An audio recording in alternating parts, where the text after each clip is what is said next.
Medical representatives కొంతమందికి వీరి గురించి తెలిసినా దాదాపుగా వీరి గురించి ఎవరికి తెలియదు. మనకు ఏ చిన్న ప్రాబ్లం వచ్చినా డాక్టర్ దగ్గరికి వెళ్తాం. అలాంటి డాక్టర్స్ సైతం మెడికల్ షాప్స్ సైతం మెడిసిన్ అందించేది వీరే. ఆయా కంపెనీలు తయారు చేసే డ్రగ్స్ను మెడిసిన్ను వీరికి ఎక్స్ప్లెయిన్ చేసి వీరికి సేల్ చేసే టైంలో వీరు చేసిన సేవలను కూడా మరవలేము. ఇలాంటి మెడికల్ రిప్రజెంటేటివ్స్కు వారిని విధి నిర్వహణలో కొన్ని ప్రాబ్లమ్స్ ఉన్నాయంటూ ఈరోజు దేశవ్యాప్తంగా వారి విధులకు నిలిపివేస్తూ బంద్కు పిలుపునిచ్చారు. అయితే వారి విధి నిర్వహణలో జరుగుతున్న ఆటంకాలేంటి, వారికి ఉన్న డిమాండ్స్ ఏంటి అని వారిని తెలుసుకొని అడిగే ప్రయత్నం చేద్దాం. దేశవ్యాప్తంగా ఈరోజు మెడికల్ రిప్రజెంటేటివ్స్ స్ట్రైక్ చేస్తున్నారు. వాళ్ళ డిమాండ్స్ ఏంటి, వాళ్ళు ఎందుకు ఈరోజు బంద్కు పిలుపునిచ్చారనేది వారిని అడిగి తెలుసుకుందాం. సార్, మీ పేరు? నా పేరు భానుకిరణ్. నేను మా Telangana medical and sales representatives union రాష్ట్ర అధ్యక్షుడు. ఈరోజు స్ట్రైక్ చేస్తున్నారు కదా, మీ డిమాండ్స్ ఏంటి? ఈరోజు దేశవ్యాప్తంగా సమ్మెకు పిలుపునియడం జరిగింది మా federation medical and sales representatives associations of India. దీంట్లో ప్రధానమైనటువంటి డిమాండ్ ఏంటంటే, మాకు అలాగే ప్రజలకి సంబంధించినటువంటి 2 డిమాండ్స్ మీద కూడా మేము సమ్మెలకు వెళ్తున్నాము. ప్రజలకు సంబంధించింది 0% GST on medicines and medical devices అని చెప్పేసి మాది చాలా పెద్ద డిమాండ్ ఇది. ఈరోజు చూసుకున్నట్టయితే GST 1.5% డైమండ్ దానిపైన, అట్లాగే 3% ఏమో గోల్డ్ పైన అంటే జ్యువెలరీ పైన ఈరోజు GST విధిస్తూ ఉన్నారు. అదే మందులకైతే 12 నుంచి 28% GST అనేది విధించడం అనేది జరుగుతూ ఉన్నది. ఇది చాలా అన్యాయకరమైనది. మనం ఏదైనా కానీ డైమండ్ కానీ లేకపోతే జ్యువెలరీ ఐటమ్స్ కానీ లగ్జరియస్కి వాడేటువంటి ఇది. అట్లాగే స్టార్ హోటళ్లలో బిల్లుల పైన కూడా 5% GST అనేది మనం చూస్తూ ఉన్నాం. ఈరోజు మెడిసిన్స్ పైననేమో 18 నుంచి 28% అంటే పసిపిల్లవాడు జాగేటువంటి పాల డబ్బా మీద కూడా ఈరోజు GST అనేది విధించడము. అండ్ అట్లాగే మందులు కాకుండా మందుల పరికరాల మీద కూడా ఈరోజు ఒకవేళ మొన్న రీసెంట్గా వచ్చినటువంటి కోవిడ్ మహమ్మారిని చూసాం మనం. దాంట్లో కూడా ఆ కిట్స్ మీద కూడా GST వేసి ప్రజల నడ్డి వీర్చే విధంగా ఈరోజు కేంద్ర ప్రభుత్వము వ్యవహరిస్తూ ఉన్నది. అట్లాగే మా డిమాండ్స్ కూడా ఉన్నాయి. మా డిమాండ్స్ ఏంటి అని అంటే, మెడికల్ రిప్రజెంటేటివ్స్కి ప్రత్యేకమైనటువంటి చట్టము 1976లో sales promotion employees conditions of service act 1976 అని చెప్పేసి ఈ చట్టంలో క్లియర్గా రాసి ఉంటుంది. అపాయింట్మెంట్ లెటర్ ఏ రకంగా ఉండాలి, లీవ్స్ ఏ రకంగా ఉండాలి, గ్రాట్యుటీ, ESIC, PF ఇవన్నీ కూడా దాంట్లో క్లియర్గా రాసి ఉంటాయి. దాన్ని ఈరోజు కొత్త లేబర్ కోడ్స్లో దాన్ని నిర్వీర్యం చేయాలని చెప్పేసి ఈరోజు కేంద్ర ప్రభుత్వము చూస్తూ ఉన్నది.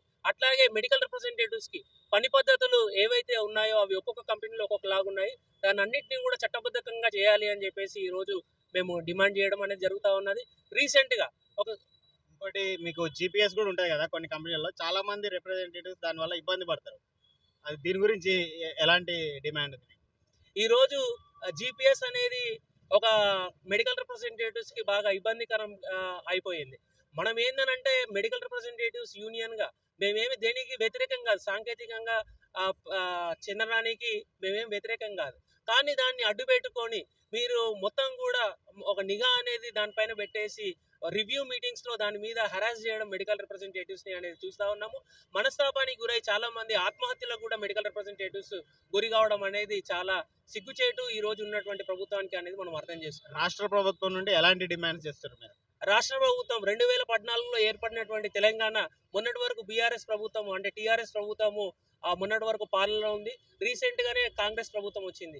అయితే 2014లో మేము ఒక డిమాండ్ పెట్టాము.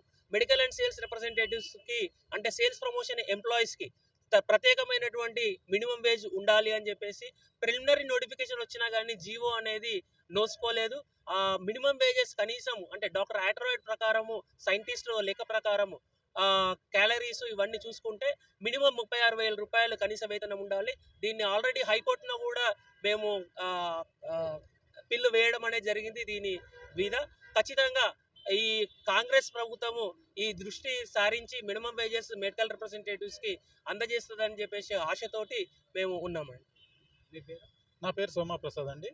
మీకు పని గంటలకు సంబంధించి 8 గంటలే చేయాలి, ఈ టైం టు ఈ టైం అని ఏమైనా ఉందా? దానికి మనకు 2008లో ఒక గెజెట్ విడుదల చేయడం జరిగింది. 8 గంటల పని విధానము, 9 గంటల నుంచి సాయంత్రం 5 గంటల వరకే పని చేయాలి, ఆ తర్వాత చేయకూడదు అని ఒక నిబంధన 2008లో మనకు తీసుకురావడం జరిగిందండి. డాక్టర్లకు సంబంధించి కొందరు నైట్ కాల్స్ అని కూడా ఇస్తుంటారు కదా, రెప్స్ చాలా ఇబ్బంది పడడం నేను గమనించిన.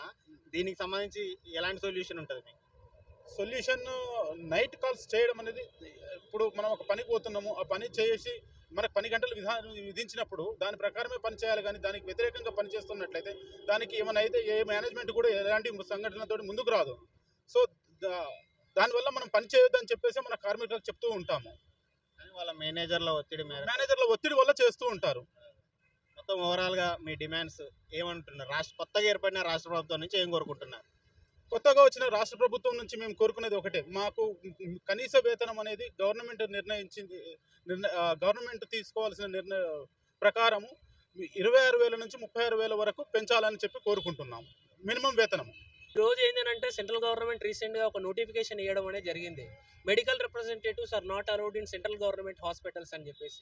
ఇది ఖచ్చితంగా మేము ఖండించవలసినటువంటి ఇది. దేనికోసం అనంటే ఈరోజు drugs and magic remedies act అని చెప్పేసి, ఆబ్జెక్షనబుల్ యాక్ట్ అని చెప్పేసి ఉంది. దీని ఏంటి అంటే ఏదైనా మందు వివరాలు ఒక గోప్యతగా మెడికల్ డీటెయిలర్ ద్వారానే డాక్టర్కి సంప్రదింపులు చేయాలని చెప్పేసి ఉన్నది. అది ఒకవేళ సెంట్రల్ గవర్నమెంట్ హాస్పిటల్స్లో ఇది ఒకవేళ వాళ్ళు తీసుకుంటే ఖచ్చితంగా రేపు ప్రైవేట్ హాస్పిటల్స్లో కూడా ఇలాంటి చర్యలే తీసుకొని మెడికల్ రిప్రజెంటేటివ్ ఒక పని మనుగడనే దీని పెద్ద ప్రమాదం ఉంది. కాబట్టి దీన్ని ఖచ్చితంగా మేము ఖండిస్తా ఉన్నాము.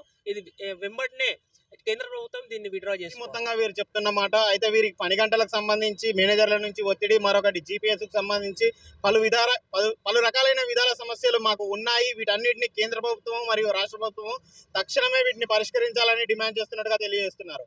కెమెరా పర్సన్ మధుతో సందీప్.